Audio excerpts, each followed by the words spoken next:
네, 안녕하세요, 여러분. 4주차 수업 시작해볼까 합니다. 저희 주차로 4주차고 세 번째 고전입니다. 지난주에 예고해드린 대로 오늘은 헨리크 입센의 인형의 집으로 수업을 진행하도록 하겠습니다. 우리 교재로는 225페이지에 해당이 됩니다. 좀 뒷부분에 있는데 우리는 이거를 4주차에 좀 배치를 했습니다. 여러분 매주 이렇게 올려드리는 강의 잘 듣고 계시죠? 아마 다음 주 정도까지 수업을 한 다음에 그 다음 주에는 여러분들이 드디어 첫 번째 에세이 쓰는 시간을 좀 가질까 합니다. 그래서 여러분들이 이번 주 수업 그리고 다음 주까지 마무리되면은 그 중에서 그러면 총 4가지 고전을 배우게 되는데 그 중에서 하나 정도는 여러분들이 원문 텍스트를 읽은 다음에 여러분들의 해석과 여러분들의 생각을 정리할 수 있는 자유로운 분량도 자유, 형식도 자유로운 형식의 어떤 형식으로 첫 번째 에세이를 쓰게 될 텐데 사실 2번 정도밖에 우리가 한 학기 동안 에세이 과제가 없기 때문에 여러분들이 조금 신경 써서 한 편 한 편 잘 쓰셔야 됩니다. 그리고 제가 글을 볼 때 가장 중시하는 건 여러분들이 얼마나 원전 텍스트를 꼼꼼히 읽었는가, 그리고 성의 있게 독해를 하고 자기 생각을 하려고 노력했는가, 그 과정을 볼 겁니다. 여러분이 완벽하게 문학을 평론하는 사람처럼 독해를 하거나 아니면 완벽하게 글을 쓰는 것보다 더 중요한 건 그 텍스트 자체를 성의 있게 바라보고 글도 성의 있게 쓰려고 하는 것. 그래서 여러분이 얼마나 노력했는가, 그 과정을 볼 겁니다. 그래서 여러분들 매 시간 제가 이렇게 일방적으로 강의를 올려드리고 있기 때문에 여러분들이 잘 듣고 계시는 건지, 이 중에 한 편 정도 흥미로운 텍스트를 받아서 읽어보셔야 되는데 잘 읽고 계시는 건지 제가 또 궁금하기도 하고 불안하기도 한 마음에 다시 이렇게 좀 여러분한테 설명을 드렸습니다. 그래서 진짜 시간이 잘 가죠. 저희가 개강을 한 지가 얼마 안 됐고 아직 한 달도 안 됐지만 벌써 4주차 강의를 진행을 합니다. 그래서 이러다 보면 곧 여러분 에세이를 쓸 시간도 도래하고 중간고사 기간도 도래하고 막 이럴 것 같아요. 그러니까 여러분들이 조금 더 신경 써서 매 시간 차곡차곡 여러분들 어떤 걸 읽을까, 나는 4개 중에 어떤 걸 조금 제대로 읽어볼까 하는 거 계속 고민하면서 수업 들어주시면 됩니다. 자, 그래서 오늘은 입센의 인형의 집으로 같이 수업을 나갈 겁니다. 저희 책에 이제 입센의 집 같은 경우에는 희곡입니다. 장르가. 그래서 여러분들 저희 교재만 보셔도 225페이지 보셔도 알겠지만 대사로 되어 있죠. 그래서 여기 중심 인물이 누군지, 그리고 이런 대사로 중요한 장면 위주로 되어 있고, 그리고 제가 좀 우리 책이 그래도 잘 됐다라고 한 부분이 좀 마지막 장면. 이 입센의 인형의 집은 마지막 장면이 굉장히 유명합니다. 그래서 노라가 이제 남편의 만류에도 집을 이제 벗어나게 되는 이 마지막 장면이 굉장히 중요하고, 좀 이제 주제의식에서도 결정적인 영향을 미친다라고 하는 게 이 마지막 장면인데, 그 장면까지도 잘 묘사가 되어 있습니다. 그래서 여러분들이 이번 주는 지난주 거는 사실은 너무 핵심적인 장면이 적어서 여러분들이 좀, 저는 데미안 원본 텍스트를 여러분이 읽어보셨으면 좋겠어요. 제가 반복적으로 말씀을 드렸는데 이번 주에는 조금 그래도 인형의 집에서 핵심적인 것을 잘 정리를 우리 교재가 해놓고 있어서 여러분들이 일단 영상 듣기 전에 우리 교재만 먼저 한번 쭉 보셔도 충분히 영상에 대해서 막막하지 않게 잘 들으실 수 있을 겁니다. 일단 우리 225페이지 보면은 이 작품이 79년 노르웨이 극작가 입센이 발표한, 제가 이제 이 교재 보고 좀 설명을 해드리는 겁니다. 여성해방운동에 많은 영향을 미쳤다라는 게 굉장히 중요한 그 텍스트의 정체성입니다. 그래서 요즘에야 페미니즘이다라고 하는 게 유행처럼 번지고 있지만 이 당시 여러분 1879년입니다. 무려. 이 당시에 어떤 식으로든 기득권일 수밖에 없는 지식계층의 남성이 뭔가 이 시스템과 이 구조에는 문제가 있어 라고 하는 걸 외치면서 이런 여성해방운동을 썼던 희곡이기 때문에 입센이라는 작가에게도 작품이 많고 좀 다작을 했지만 이 인형의 집으로 가장 유명세를 떨치고 지금까지도 헨리크 입센 하면 다른 작품보다 인형의 집을 가장 간판 고전이라고 해야 되나? 간판 텍스트로 꼽습니다. 그래서 그만큼 중요한 책이고, 사실은 이게 우리가 작게 보면은 여성해방운동이야 라고 하지만 여성해방운동뿐만 아니라 이 텍스트는 가족이라는 어떤 권위적인 집단에 대한 문제의식을 고발하기도 하고 종교. 난 도대체 신앙이 뭔지 모르겠어요. 이런 대사가 중간에 나오기도 하는데 종교처럼 우리 행동을 제약하는 보통 종교적 거리는 우리한테 뭐뭐를 하세요라고 제안하는 게 아니라 뭐뭐 하지 말라라고 금지하죠. 무조건 금지하고 나를 억압하려고 하는 이런 어떤 국가 시스템도 마찬가지고 이런 젠더 문제 그리고 가족이라는 시스템의 문제 그리고 이런 종교 문제에 대한 모든 것 기존 시스템에 대한 저항, 고민, 반성 그리고 내가 그렇기 때문에 온전한 나로서 산다는 게 무엇인가에 대해서 계속 질문을 합니다. 그렇기 때문에 여러분들이 이거 읽다 보면은 만약에 읽어보시면 단순히 여권 신장이라든가 아니면 페미니즘적 사고를 넘어서서 인간으로서 내가 지금까지 당연하다고 생각하거나 아니면 나를 억압했던 여러 가지에서 자유롭게 벗어나서 여기서는 집을 나간다. 왜냐면 이 제목이 인형의 집이잖아요. 그래서 이렇게 나를 억압했던 어떤 가둬놨던 폐쇄적인 공간에서 벗어난다 라고 하는 좀 더 확장된 개념으로도 여러분이 보실 수 있습니다. 그래서 이것도 추천 도서가 길지 않습니다. 실제로 희곡이라 분량도 이렇게 재본된 분량도 짧지만 대사체라 금방 읽습니다. 그래서 저는 여러분들이 한 권 정도 구해서 읽어보셔도 좋을 것 같습니다. 자, 그럼 오늘 인형의 집 수업 시작해 볼까요? 제가 늘 수업 시작할 때마다 여러분 조금씩 간단하게 질문거리 먼저 던져드리죠. 오늘의 중요한 질문들 3가지만 딱 정리를 해왔습니다. 첫 번째, 이거 제가 여러분한테 매 시간 드리는 이제 같이 해야 되는 수행과제 있잖아요. 수행과제에도 이제 제가 좀 넣을까라고 이제 생각을 하다가 조금 쉬울 것 같아가지고 제가 이 수행 과제 자체에는 좀 우리 교재 위주로 문제를 내느냐고 조금 빼기는 했는데 여러분 생각해보세요. 제목이 왜 인형의 집인가요? 그치, 집은 집이야. 나를 가다 놓거나 아니면 나를 상징하는 공간인 집이야. 지금 여러분들도 요즘에 안전하게, 여러분 가급적이면 카페 같은 데라든가 이런 공공시설에서 강의 듣는 것보단 집에서 듣는 게 좀 요즘에는 안전하겠죠. 당분간만이라도. 그랬을 때 집에서 많이 들으실 거고, 저도 늘 이렇게 집에서 강의를 좀 준비를 합니다. 그런데 집이라는 게 사실은 나를 드러내는 공간이자 이제 나를 근데 동시에 안전하게 해주지만 역으로는 가둬놓기도 하는 그리고 여기선 그냥 집이 아니라 인형처럼 꾸며놓은 인위적이고 가식적으로 꾸며놓은 그리고 여기서 인형이라고 했을 때 인형은 누구를 뜻할까요? 그쵸, 주인공 노라. 여기서 아내이자 여성 캐릭터인 노라를 뜻할 확률이 높죠. 그래서 나는 인형의 집처럼 진실이 아니라 인공적이고 의문적으로 꾸며놓은 뭔가 이렇게 나를 사람 취급하는 게 아니라 어떤 인형? 이렇게 뭔가 소유물, 물건 취급을 하는 남편과 가부장제 문화에 대한 상징적인 제목이겠죠. 그래서 이게 이 희곡 작품을 설명하는 데 있어서 이 제목이 굉장히 중요합니다. 인형의 집이라는 것 자체가 사실은 설명을 다 한 거지. 인형이라는 사람이 아니라 물건, 소유물 취급하는 나도 감정이 있고 생각이 있고 판단력이 있고 이성이 있는 주체임에도 불구하고 주체성을 부여하지 않는 그런 인형 취급을 하는 아버지와 남편. 근데 그 집, 그래서 나를 가둬놓고 있는 그 결박에서 벗어나겠다라고 하는 거 중요하죠. 그래서 그런 상징적 의미가 있습니다. 그리고 마지막에 노라가 집을 나가는 선택, 요거는 오늘 올려드렸던 문항에 있죠. 그래서 여러분들 제가 이거는 자세히 설명 안 해드리겠지만 마지막에 노라는 모든 사실을 다 그동안 남편이 나에게 했던 여러 가지 행동들의 본질이 무엇인지, 진실이 무엇인지, 나는 온전한 결혼 생활이 뭔지도 애매하지만, 나는 진짜 서로 존중하고 사랑받고 같이 이렇게 삶을 꾸려나가는 그런 배우자라는 말을 하죠. 그런 동지나 배우자로서의 삶이 아니라 반려자. 그래서 반려자로서의 삶이 아니라 결국은 물건이거나 소유물 취급을 받았구나 라고 하는 걸 깨닫고는 집을 과감히 나가는데 이 마지막 장면을 어떻게 해석할 수 있을까요? 이거는 여러분들이 오늘 수행과제를 통해서 더 생각을 정리해 보시기 바랍니다. 그리고 이것도 과제 있습니다. 여러분 이거 너무 중요합니다. 여러분들 이렇게 생각하실 수 있어요. 교수님, 지금은 2020년인데 예전과 다르게 지금은 이제 성평등이 이루어졌기 때문에 이런 텍스트 더 이상 의미 없어요 라고 할 수 있는데 과연 그런가?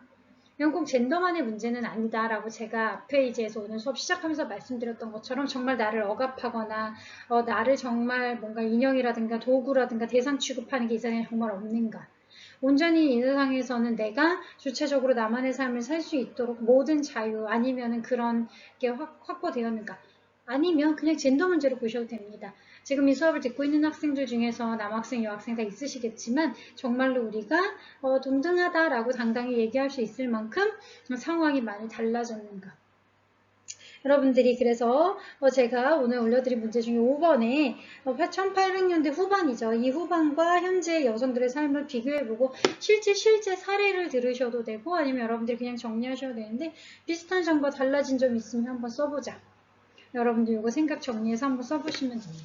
제가 오늘 문제 만들면서 오늘 문제 잘 만들어졌는데 너무 다 생각했을 때 흥미롭고 좀 중요한데? 라고 하면서 좀 스스로 만족하면서 내가 너무 저 자신한테 후회했나요? 스스로 만족하면서 문제 만들었는데 여러분 영상 좀 꼼꼼히 보신 다음에 여러분도 좀 기왕이면 재미있게 문제 해결하셨으면 좋겠습니다. 자, 제가 보통 이제 작가 먼저 연보 정리를 해드리잖아요. 그래서 작가 연보 먼저 정리를 좀 그러니까 연보라기보다는 작가에 대해서 좀 간단히 설명을 드리겠습니다. 생물연도입니다. 그러니까 헤니크 입센이 이제 1826년에서 1906년 그래서 19세기 말에 주로 활동했던 작가라고 생각하시면 되겠죠. 그러니까 성장기를 거쳐서 19세기 말 그러니까 1800년대를 19세기라고 하니까 19세기 말에 주로 활동했던 그래서 헨리크 입센에 대한 여러 가지 평가들 뭐 약간 젊었을 때부터 중년, 노년까지 사진이 좀 남아있습니다. 왜냐면 이 연보만 봐도 알 수 있겠지만 80년 그러니까 예전으로 치면 조금 오래 사셨죠. 그렇기 때문에 작품도 많고 여러 가지 사회적 활동, 정치적 활동, 작품 활동도 많이 하셨습니다. 현대극의 아버지다. 노르웨이의 대표적인 극작가다. 그리고 진짜 노르웨이 극작가, 노르웨이 작가 극작가를 포함해서 우리 지금 한국인들 입장에서는 노르웨이 작가까지 알만한 사람이 많지 않은데 우리가 헨리크 입센을 다 들어봤다는 건 정말 그 국가 내에서는 정말 국가를 대표하는 민족을 대표하는 작가인 거겠죠. 84년 차티고 카탈리나를 출판했으며 뭐 이렇게 1906년 사망할 때까지 꾸준한 집필 활동을 해가지고 희곡을 30여 편이나 남겼다고 합니다. 그러니까 많은 편수 희곡을 남겼죠. 시적인 상징주의 힘차고 집약된 사상과 작품. 맞아. 여러분, 집약된 이거 중요해요. 인용의 집을 제가 이제 우리 교재에 있는 텍스트들이 많은데 그 중에서 제가 몇 개를 선택했잖아요. 그 중에서 인용의 집을 선택한 건 안에 담겨있는 메시지와 내용이 너무 잘 됐음에도 불구하고 길지 않았어. 그래서 여러분들이 만약에 한 번쯤 읽어봐야지 라고 한다면 얼마든지 읽어볼 수 있을 만한 거였어. 그거 굉장히 중요한 기준이었습니다. 그래서 여러분 독서에 너무 부담을 갖거나 너무 막 어려우면 안 되잖아요. 그랬을 때 이 정도면 너무 길지 않아서 한 번쯤 읽어볼 만하다고 생각해서 자 이거는 그냥 한 사진 보여드린 겁니다. 대표작만 몇 개 꼽아보면은 요거 이제 뭐 우리가 할 수업은 요거 인형의 집 이고 이렇게 공연됐던 당시에 돌스하우스잖아요. 공연됐던 당시에 포스터인데 유령이라는 작품도 굉장히 유명합니다. 그래서 유령과 인형의 집이 조금 양대산맥처럼 유명한데 그럼에도 불구하고 역시 단연 입센 하면 떠오르는 건 인형의 집일 수밖에 없죠. 그래서 여러분 지금 잠깐 영상 멈추고 네이버에 헨리크 입센을 검색하시면 대부분 그냥 다 인형의 집과 관련된 게 나옵니다. 그만큼 여러분들 교수님 저는 개인적으로 이런 젠더 문제 관심 없고 이래요 라고 해도 이게 아직까지도 19세기 후반이 아니라 21세기까지도 계속 다시 재생되거나 인형의 집과 비슷한 인형의 집을 마스터 플롯으로 한 드라마든 영화든 공연이 계속 반복되는 건 아직도 뭔가 완전한 평등이라든가 완전한 자유가 이 사회에서 이루어지지 않았다라는 것의 반증일 수도 있겠죠. 그래서 그만큼 어떤 시대적인 변화를 이끌어냈던 그런 텍스트고 사람들에게 많은 자극을 주면서 의식적인 변화를 이끌어냈던 고전이기도 합니다. 그래서 여러분들이 이것도 길지 않으니까 왜 이게 그렇게까지 대단한 작품인지 직접 읽으면서 느껴보셔도 좋을 것 같습니다. 네, 그래서 조금 다시 정리된 좀 입센의 연보 설명을 해드리도록 하겠습니다. 입센은 1828년에 노르웨이 남부 쉰이라는 작은 해변 마을에서 태어났다고 합니다. 아버지가 큰 목재상이었고, 그래서 아버지는 이제 좀 사업가 같은 사업을 했는데, 조부는 덴마크 출신이며 어머니는 독일계 상인의 딸이었습니다. 근데 어렸을 때 좀 아버지 사업이 망하면서 좀 힘들게 성장했다고 합니다. 그래서 원래 변호사가 되려고 하거나, 의사가 되려고 하거나, 좀 이제 대학 공부를 꿈꿨는데, 좀 어렸을 때 성장 과정에서 아버지 사업이 휘청하기도 했고, 또 한 가지는 지금 여기 이 간단한 연보를 보지만 아버지는 이제 이 노르웨이 사람이었는데 할아버지는 덴마크 출신, 엄마는 독일 출신. 어때요? 그래서 뭔가 이렇게 좀 우리 이방인, 우리 변신 공부할 때도 공부했지. 변신을 하면서 까미가 가지고 있는 어떤 경계인 이방인적 위치에 대해서 얘기를 했지만 약간 그렇게 헨리크 입센도 다양한 국적 때문에 조금 성장 과정에서 차별이라든가 아니면은 좀 따돌림 같은 것들을 경험을 했다고 합니다. 이런 다양한 혈통 때문에 오랫동안 어디에든 소속이 되거나 그러지 못하고 참 사람들은 그런 거 보면 안 변하죠. 그 시대든 이게 무려 이제 200년 가까이 된 전인데도 1928년이니까 성장 과정이라고 헨리크 입센이 어렸을 때라고 한다면 200년 가까이 된 시기죠. 그때라고 하더라도 사람들이 조금만 자신과 출생지가 다르거나 민족이 다르거나 아니면 조금 외모나 피부색이 다르면 이렇게 그 당시에도 좀 타자화를 하는 성향이 강했나 봐요. 그래서 그러면서 이런 부분 때문에 나중에 입센이 정치적으로도 열심히 활동을 하게 되는데 어렸을 때 이런 경험들 일이 사실 이렇게 좀 소외받거나 이랬던 경험들이 나중에 정치 활동을 열심히 하게 된 계기가 되기도 합니다. 1848년 파리 2월혁명, 워낙 유명한 혁명이죠. 2월혁명을 계기로 유럽에 혁명적 기운이 넘쳐나고 있는데 입센도 타고난 반항적 기질 때문에 이러한 혁명에 직접적으로 가담합니다.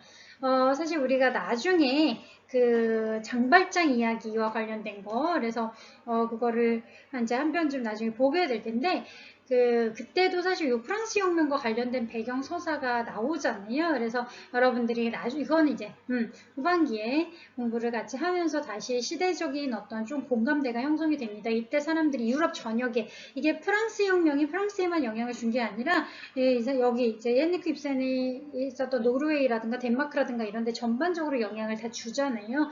그래서 직접적으로 이 혁명에 가담하면서 기존의 질서 왜? 자신이 기존의 시스템 때문에 이제 소외받고 좀 차별받고 했기 때문에 그런 것들 때문에도 혁명에 더 적극적으로 가담을 합니다. 나중에 또 노년기에 정치를 하거나 이렇게 될 때도 이 당시 혁명에 가담했던 경험들을 바탕으로 하게 되죠. 의사가 될 생각으로 수도, 그 당시 이제 수도인데 지금은 이제 오슬로죠. 가서 공부를 하는데 뒷날 노르웨이 문학의 대표적 인물이 될 교른순, 요나스리, 비니에 등과 교류하게 됩니다. 우리는 사실 그 당시만 해도 이 사람들이 노르웨이 문학계에서 중요한 인물인데 사실 여러분들 이런 사람들 막 많이 들어보진 못하셨죠. 근데 헨리크 입센 들어봤잖아. 그만큼 사실은 이 사람들에게 영향을 받았지만 총출어람하게 된 거지. 더 큰 작가가, 더 유명한 작가가 됐네요. 이 당시 교류를 하면서 원래는 작가가 될 생각이 없었어. 근데 그냥 이렇게 진짜 혁명운동가라든가 아니면 의사 같은 게 되려고 했는데 사실은 이제 집안도 어려워지고 공부를 계속 할 수가 없고 여러 가지 문제, 그리고 결정적으로 의사가 되지 못했던 이유 중에 하나가 대학 시험에 실패했다고 합니다. 근데 이게 그것 때문이라고 합니다. 대학 시험 준비를 하는데 이제 입생이 공부를 못해서라기보다는 그 전에 이렇게 문인들과 만나면서 같이 책 읽고 교류하고 얘기 나누고 이런 뭐 사모임을 많이 하다 보니까 공부에 집중하지 못하고 오히려 그러니까 그땐 깨닫지 못했지만 사회적 문제에 너무 관심이 많았던 거야. 그런 문제에 더 많이 관심을 가지면서 토론하고 대화하고 하다 보니까 사실 의사 공부에 실패하게 됩니다. 그래서 차라리 이번 기회에 진짜 내가 갈 일은 좀 사회적인 토론을 하거나 문학을 통해서 사회를 변혁시키고 좀 변화시킬 수 있는 그런 사람들의 공론장을 만들 수 있는 문학가의 길이 적합하겠구나 라고 해서 이때를 기준으로 문학의 길로 들어섭니다. 1850년 단마크기인 노르만인이 크리스차이나라는 그 당시에서 수도에 있는 좀 큰 극장, 메이저한 극장이었다고 합니다. 그래서 거기서 상연이 되면서 이제 유명세를 조금씩 얻어가기 시작합니다. 그리고 이 희곡이 후에는 전사의 무덤으로 각색이 되면서 사람들이 조금 입센의 초기 작품, 데뷔작이다 라고 해서 많이 회자가 되는 작품이죠. 그리고 1864년 노르웨이를 떠나서 이탈리아로 이주하면서, 그러니까 노르웨이 정치라든가 여러 가지 시스템에 염증을 느낀 입센이 이제 이탈리아로 가죠. 일종의 이제 뭔가 이주를 아예 해버립니다. 그 27년 동안 이제 다시 조국으로 가지 않고 이탈리아와 독일에서 살면서, 왜냐하면 노르웨이에 있으면서 사별도 많이 당하고 좀 정치적 한계 아니면 작품 활동하는 한계 이런 것들을 많이 경험해서 좀 조국의 환멸을 느낀 입센이 이제는 외국에 가서, 그래서 외국에서도 꾸준히 활동을 하면서 작가로서 인정을 받습니다. 그러면서 입센은 1865년에 완성된 브란이라는 작품으로 스칸디나비아 전역에서 이름을 알리게 되고, 1867년에 페르긴트, 이는 작곡가 그리그 음악으로, 여러분 이건 진짜 들어보셨죠? 왜냐면 음악 제목인 줄 아셨죠? 근데 이 작품 이름인데 여기에다가 음악을 입힌 거지. 그랬을 때 이걸로 더 유명해진 페르긴트를 이때 만들게 됩니다. 1877년 사회의 기둥을 발표한 이래로 여러 편의 사회극들을, 그래서 이것만 봐도 알겠지만 사회적 문제나 정치적 문제, 어떤 사람들이 가지고 있는 여러 가지 공론적 문제에 관심이 많았음을 알게 됩니다. 입센이 이런 관심들이 나중에 그런 페미니즘이라든가 여권에 대한 문제, 소외받는 계층에 대한 문제로까지 확장된 거겠죠. 그만큼 나는 그냥 아름다운 문학을 할 거야가 다가 아니라 어떻게든 대신 소외된 계층을 대신해서 목소리를 내주고, 사회적으로 이건 차별받는 거야, 이건 부조리해 라고 판단한다면 그 부분을 위해서 같이 투쟁하고 하는 모습을 보였던 거죠. 왜냐면 본인도 사실 뭐가 중요해. 독일인이든 덴마크인이든. 근데 이런 것 때문에, 그러니까 본인이 봤을 때는 그렇게 중요하지 않다고 생각했던 것 때문에 계속 소외되거나 차별받았잖아요. 그거랑 똑같아. 내가 흑인이든 백인이든 황인종이든 여자든 남자든 그런 게 상대를 평가하거나 차별해도 되는 명분을 주지는 않죠. 근데 사실 그런 부조리한 명분들이 당연한 것처럼 관습처럼 이 세상을 지배하고 있는데, 그걸로부터 계속 저항하고 정치적인 문제의식을 계속 부르짖었던 거죠. 1880년대 말까지 걸친 이 시기 작품들에서 입센은 여성 문제만이 아니라 언론 조작, 이중적인 윤리, 그렇지, 이제 기득권들은 기득권들만의 자신들이 유리한 윤리를 가지고 있고, 그렇지 못한 사람들에게는 그래서 이중적 잣대를 들이대잖아요. 자기들은 빠져나가도 되는데, 모든 사람들은, 사실 우리는 법이니까 지켜야 돼요 라고 하면서 권력과 부가 있는 사람들은 자유자재로 권력과 이제 그 법망을 빠져나가는 그런 이중적 잣대를 보였던 거겠죠. 근데 지금도 크게 달라지지 않았을 수도 있는데, 이 당시에는 그게 굉장히 심각한 사회적 문제였다고 합니다.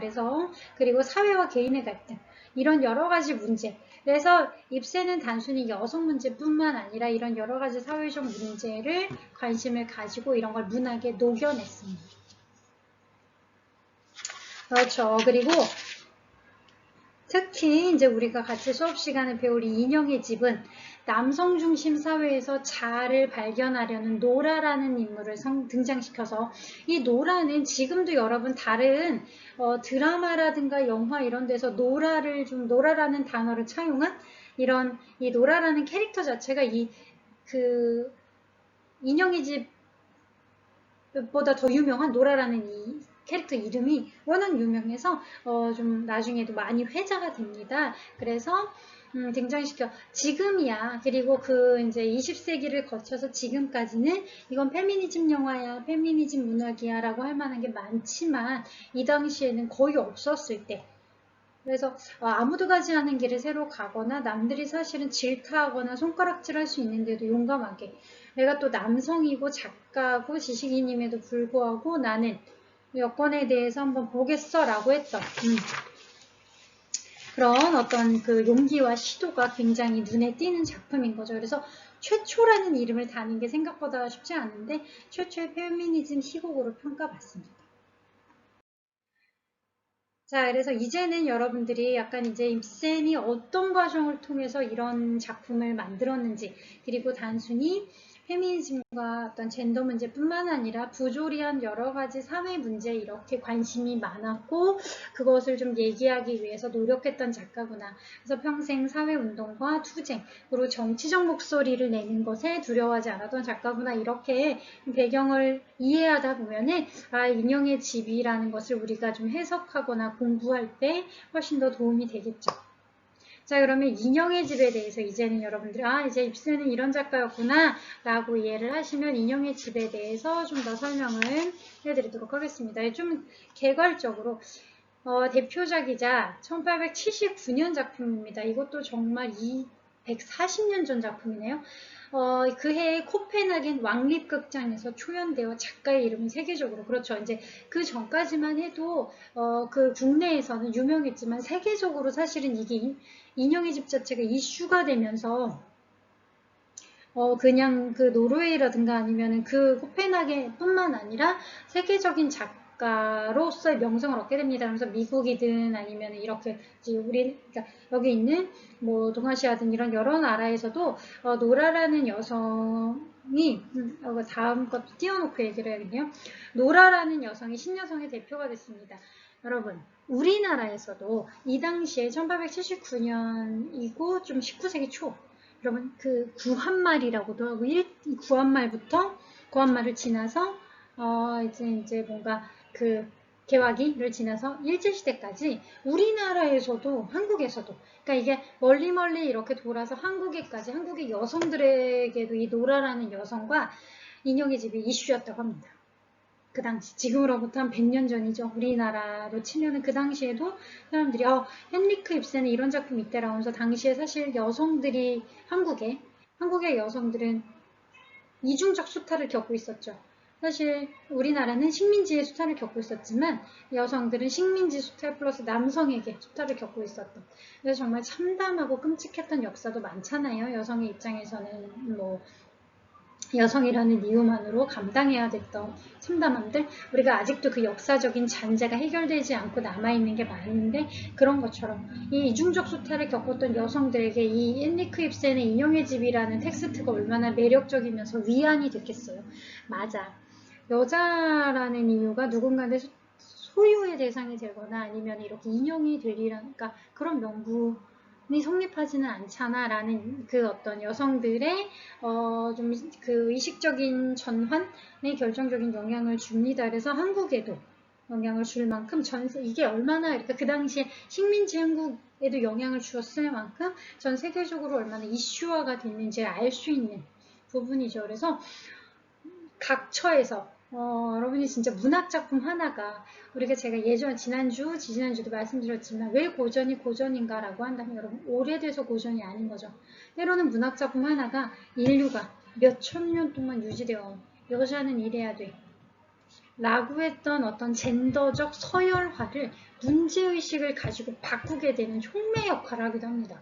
여러분 입장에서는 겨우 소설 하나인데? 라고 하는데 그 겨우 소설이 때로는 겨우 영화 한 편이, 겨우 드라마 하나가, 아니면 겨우 뭐 사서 음악 하나가 세상을 바꾸는.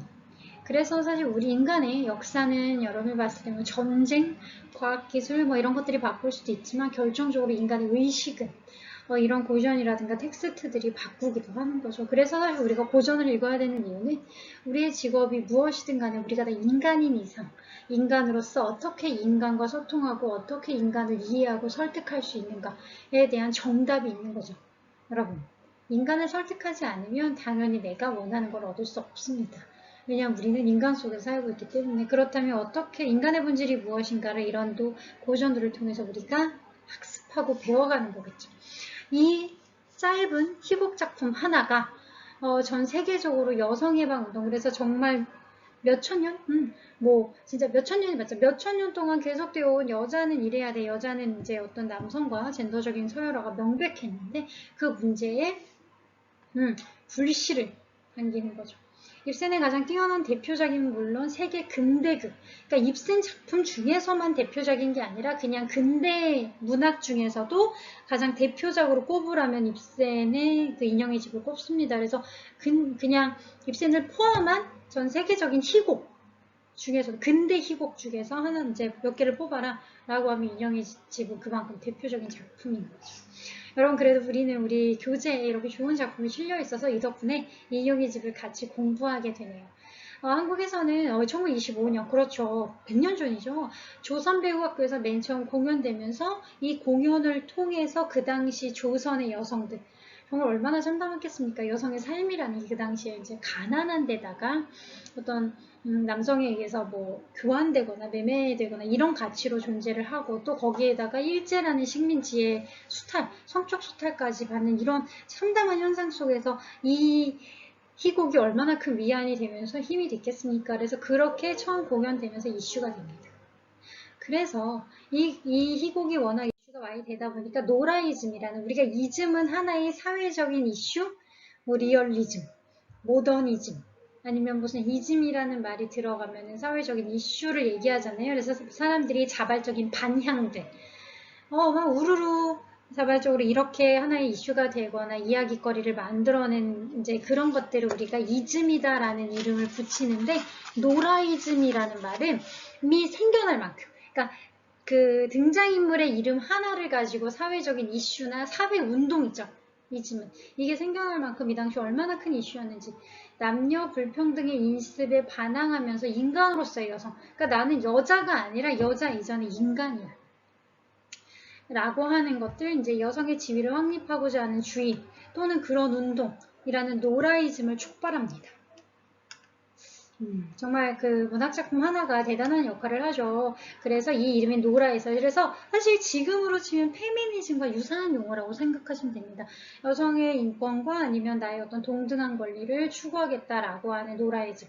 그래서 지금은 그게 이제 페미니즘이라는 이름으로 변화돼서 우리가 익숙하게 알고 있는 건데 그 주인공 이름 하나가 하나의 사회적인 운동으로 확산되는 거죠. 그래서 여기저기 사실 이 이후로는 영국이나 뭐 많은 나라들에서도 여성운동을 하면서 참 그때까지만 해도 여성은 정치와 경제 일을 할 수 없는 건 당연했고 투표조차 자신의 이름으로 된 재산조차 갖지 못했습니다. 사실 사람이 아니었던 거죠. 이거는 제가 궁서체는 직접 인용해온 거 궁서체로 하는 거 아시죠? 나는 당신의 인형 아내였어요. 친정에서는 아버지의 인형 아기였던 것이나 마찬가지지요. 내가 아이들을 데리고 놀면 아이들이 즐거워하는 것이 아니면서 마찬가지죠. 토르발, 그러니까 남편 이름입니다. 그게 우리 결혼이었어요. 그러니까 나는 마치 당신이 가지고 노는 인형처럼 당신이 나랑 놀아주면 즐거워하는 것처럼 그런 거였다. 그래서 이게 가장 그 이제 노라가 모든 어떤 진실, 그러니까 그 결혼 생활의 진실과 토르발이라는 남편 아니면 토르발의 문제가 아닙니다. 그냥 그 시스템, 그 시대의 모든 결혼 제도와 가부장제 제도 자체 문제를 파악하고 이렇게 자기의 의견을 당당하게 얘기하는 거의 이제 그전에는 그렇게 자신의 의견을 얘기할 수 있는 환경이 아니다가 깨닫게 되고 각성하게 되면서 자신의 의견을 얘기하고 그러니까 여러분 혹시 애완동물 있으면 애완동물 산책시켜주고 놀아주면 좋아하죠. 그것처럼 나도 당신에게 그런 존재였을 뿐이에요. 이게 우리 결혼의 핵심이었어요. 라고 하면서 이 얘기를 하고 이제 집을 나오는 거죠. 그래서 중요한 구절이라 제가 직접 우리 이제 그 원본에 있는 이걸 인용을 해왔습니다. 19세기 말 당시 유럽에서 성스러운 곳으로 여겨지던 결혼과 남녀 역할에 대해 의문을 던집니다. 진짜 결혼이 대단한 게 맞아? 성스러운 게 맞아? 그리고 그렇게 중요한 게 맞아? 그리고 만약에 중요하다면 결혼 제도가 그렇게 중요한 거라면 이대로 가도 맞아? 왜냐하면 여러분 놀랍게도 우리 그 희곡 인형의 집 안에서도 나오지만 여성은 자신의 이름으로 된 재산도 가질 수 없고 명부도 가질 수 없고 투표를 할 수 없는 건 당연하고 그래서 사실 이게 돈 얘기가 나오잖아요. 자기의 이름으로는 돈을 빌리거나 할 수 없기 때문에 이제 남편 이름을 몰래 갖다가 돈을 빌리고 뭐 이렇게 그럴 수밖에 없었던 아버지 이름이지. 이게 사실 이런 상황이 괜찮은 이게 말이 되는가 라고 이제 하나의 의문을 던지는 겁니다. 그랬을 때 그리고 결혼제도가 그렇게 성스럽고 대단한 게 맞는가? 그건 어디까지나 남성의 입장에서만 그런 게 아닌가? 특히 오늘날 사회에서 여성은 자기 자신이 될 수 없다. 라고는 입센 본인, 이 작가 본인. 그러니까 입센은 남자지만 입센은 남자 입장에서도 사실 이 불평등과 부조리를 간과할 수가 없을 만큼 심한 부조리 상태였던 거겠죠. 여성은 그냥 누군가에게 쉽게 말하면 예전 그런 얘기죠. 누구 엄마, 누구 부인 뭐 이렇게만 취급이 될 뿐이지 진짜 자기 자신은 될 수 없었다라는 언급을 하면서 세계적으로 이게 여성들에게는 너무 많은 지지를 받고 남성들에게는 공공의 적이 됐겠죠. 왜냐면 남성들은 안락하게 여성을 소유물로 취급하면서 잘 그냥 지금까지 권력과 자신의 그 뭔가 권리를 누리면서 살고 있었는데 이런 입장의 이제 얘기를 하니까 당연히 남성들에게 적이 되고 여성들에게는 좀 큰 지지를 얻었던 그러면서 이게 이슈가 되게 많이 되고 그 당시에도 많은 공론이 됩니다. 노라는 결혼제도가 같은 사회 통념이나 가치관, 법률뿐만 아니라 나는 종교가 뭔지도 제대로 모르겠어요. 그렇죠. 이게 중요합니다. 제가 얘기했죠. 여러분 이게 단순히 젠더 문제나 페미니즘 문제로 접근하면 우리는 이 엄청난 거한 고전을 너무 일부분만 보는 겁니다. 빙산의 일각만. 이 인형의 집은 페미니즘 얘기를 하는 것이지만 동시에 가부장적, 그러니까 가정문화. 여러분 곧 명절이죠. 명절에는 당연히 가족과 보내야 돼. 가족하는 가족중심주의, 혈통중심주의, 종교라는 게 우리에게 주는 어떤 억압이라든가 이렇게 종교에 대한 것들 이런 여러 가지 문제를 다 담고 있는 겁니다. 여러분이 남성이라 하더라도 아버지에게 좋은 아들이 되고 어머니에게 좋은 자랑스러운 아들이 되기 위해서 끊임없이 나답지 않은 일, 내가 원치 않는 일을 해야 될 때도 있고 이 국가와 민족을 위해서 아니면 아까 얘기한 것처럼 만약에 종교, 요즘은 사실 종교는 크게 사회적 이슈가 되지 못하고 종교 자체가 많이 없긴 하지만 여러분들이 근데 이 당시에 이 시대만 해도 사실 종교라는 게 일상적으로 있을 수 있잖아요. 그랬을 때 노라가 솔직히 고백하는 거지. 종교적 교리에서는 늘 여성은 남성의 어떤 보필을 해야 되고 남성의 말을 순종해야 되고 라고 종교적 교리를 계속 종교적 교리에서 나한테 얘기하지만 노라 이런 얘기합니다. 난 종교 뭔지도 잘 모르겠고 이러면서 근데 진짜 이런 질문 종교가 뭔지 제대로 아는 사람이 얼마나 될까. 근데 대부분 우리는 모르지만 막연히 기존의 시스템에서 그러라고 하니까 그게 당연한 줄 알고 받아들이는 게 많잖아요. 바로 그겁니다.